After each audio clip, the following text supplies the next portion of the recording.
आता तुझी पण दृष्ट काढते. थांब बाई, आज मी सुखरूप परत येऊ शकलोय ते फक्त आणि फक्त भावनामुळे. तुला सांगू, तिच्यासारखी जोडीदार मिळणं नाही खूप नशीब आहे. त्यामुळे तिची दृष्ट मी काढणार आहे.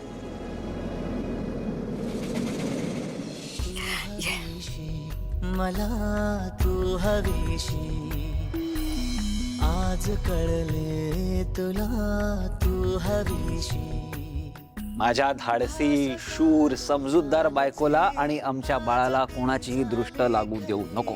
तरी का हुरहुर वाटे आपुलीशी.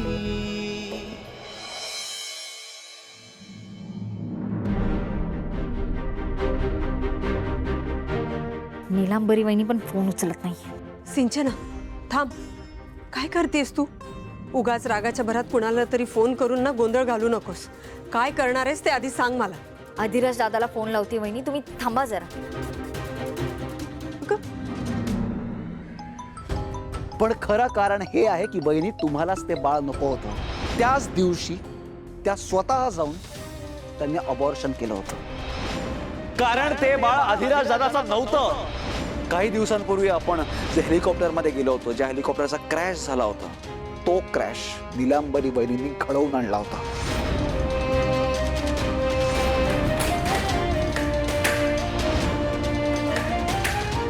ज्या बाईला या घराबद्दल आणि इथल्या माणसांबद्दल जराही प्रेम वाटत नाही ना, त्या बाईला या घरात जागा नाही.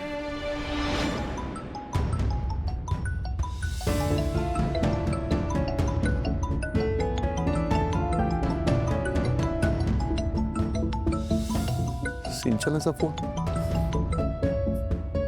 हॅलो दादा, तिथे नीलांबरी वहिनी आहे का? त्यांना फोन दे ना प्लीज. हा, बोल ना, काय म्हणतेस? दादा खूप अर्जंट आहे, तू प्लीज नीलांबरी वहिनीला फोन दे ना. अरे ती बाहेर गेली आहे, फोन नाही दिलाय तिने. बोल, काय काय माझ्याशी बोल. दादा, त्या जयंतचा काहीतरी बंदोबस्त केलाच पाहिजे. लॉकअपमध्ये टाकूनही त्याला अक्कल आलेली नाहीये. त्याला त्याच्या पैशाचा, ओळखीचा खूप माज आलाय. जानूला अजूनही त्रास देतोय तो. काही करून त्याचा तो माज आहे ना उतरवलाच पाहिजे. म्हणजे नक्की काय करतोय तो? दादा, नीलांबरी वहिनी सध्या नगराध्यक्ष आहेत, तर माझं म्हणणं आहे की त्यांच्या ओळखीने त्याला काही करून कायमचा लॉकअपमध्येच ठेवता येईल असं काहीतरी केलं पाहिजे. खरं तर मी पप्पांना फोन करणार होते, पण मला सध्या त्यांना त्रास द्यायचा नाही. सिंचना, अगं कसं सांगू तुला, नीलांबरीला घरातून हकलून दिलंय ग. हॅलो दादा, दादा ऐकतोस ना? हो हो, मी बघतो काय करायचं ते. बरं ठीक आहे.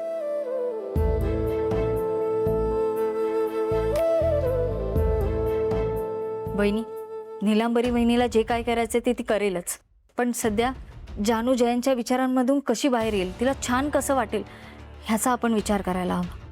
बरोबर बोलतेस तू सिंचना. आपल्याला जानू बरोबर प्रत्येक क्षणी तिचा विश्वास बनून, आधार बनून राहावं लागेल.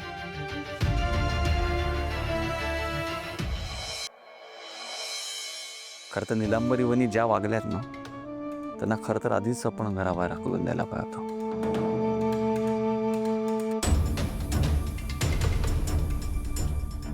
काय झालं आता? नीलांबरी वहिनींना घरातून हाकलून लावलं या गोष्टीचं वाईट वाटतंय का तुला? सिद्धिराज, नीलांबरी वहिनी घाडे पाटलांची सून आहेत. या घरच्या एक सदस्य आहेत त्या. आणि कितीही काही म्हटलं तरी आपल्या घरातल्या एखाद्या व्यक्तीला असं हकलून दिलेलं कुणाला आवडेल? पण तुम्हीच सांगा, आपण हे सगळं मुद्दाम केलं का? त्या तसं वागल्या म्हणून त्यांनी आपल्याला असं करायला भाग पाडलंय. पण मला या सगळ्यात ना अधिराज दादांबद्दल खरंच खूप वाईट वाटतंय. म्हणजे नीलांबरी वहिनी कशाही वागल्या तरी त्या सगळ्यामुळे अधिराज दादांना किती भोगावं लागतंय. काहीही असलं ना तरी अधिराज दादांनी नीलांबरी वहिनींवर मनापासून प्रेम केलंय. किती संसाराची स्वप्न बघितली आहेत त्यांनी, आणि आता या सगळ्यात त्यांना इतकं सहन करावं लागतंय. बघा ना, आपण जिच्यावर इतकं प्रेम केलं तिने आपल्याशी अशी प्रतारणा केली, ही फिलिंगच किती वाईट आहे. हो, पण असा संसार रेटत राहणं ही सुद्धा शिक्षाच आहे ना. तेही बरोबरच आहे. आपल्या आयुष्यात आपलं लग्न होणं म्हणजे आपल्याला आयुष्यभराची सोबत मिळणं असं आपण म्हणतो. पण जर का एखाद्या व्यक्तीच्या आयुष्यात पार्टनर अशा पद्धतीचा निघाला तर आयुष्य किती बदलून जातं. आयुष्यभर त्यांना सहन करावं लागतं. आपल्याकडं अधिराज दादांना आणि तिकडे जानूला, दोघांनाही आता खूप सहन करावं लागतंय. मला दोघांबद्दलही खूप वाईट वाटतंय. हे बघ भावना, मला कळतंय, पण दोघंही सावरतील. हं? थोडा वेळ दे फक्त. त्यांच्याही आयुष्यात सुख येईल, चांगले दिवस येतील, आणि आपण आहोतच ना त्यांच्या बरोबर, कायम असणार आहोत. हं? नको काळजी करूस तू जास्त. आणि हे सगळं बघितलं ना की मी स्वतःला खूप लकी समजतो ना. का? कारण माझी बायको तू आहेस ना, म्हणून. हात बघू.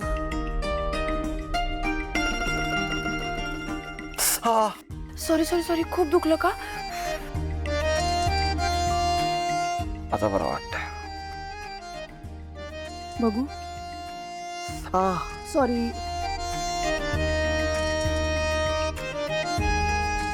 आता वाटतंय बरं.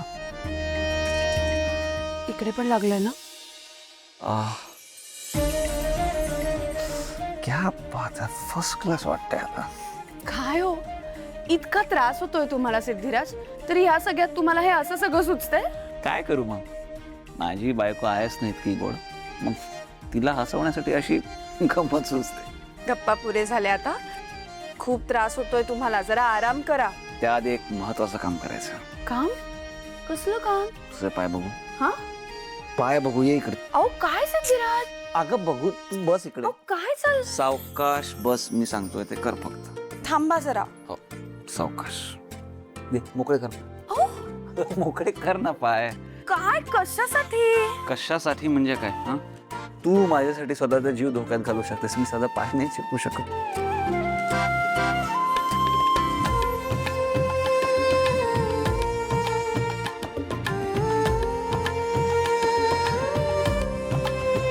हो ना? अगं काय झालं, पाय खूप दुखतोय का?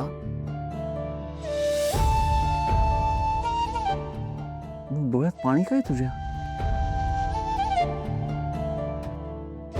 तुम्ही जेव्हा सापडत नव्हतात ना, तेव्हा मला खूप भीती वाटत होती हो. म्हणजे असं वाटत होतं की तुम्ही मला भेटलाच नाहीत परत कधी, तर मी कशी जगीन तुमच्याशिवाय, काय होईल माझं?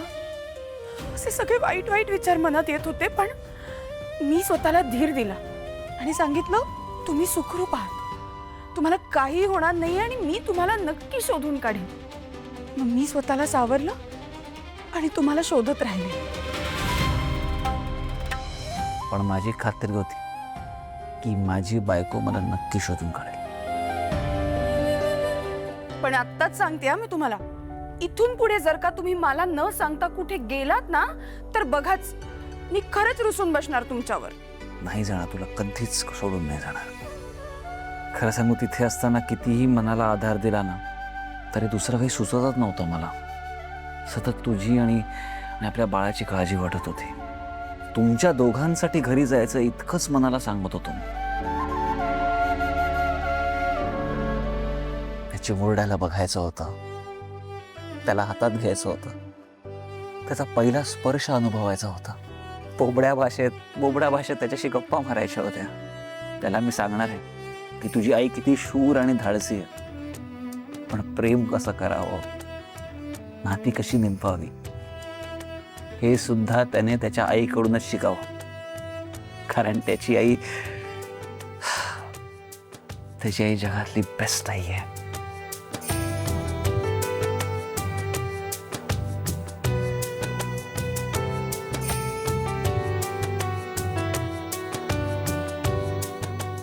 आणि तुम्ही या जगातले बेस्ट बाबा.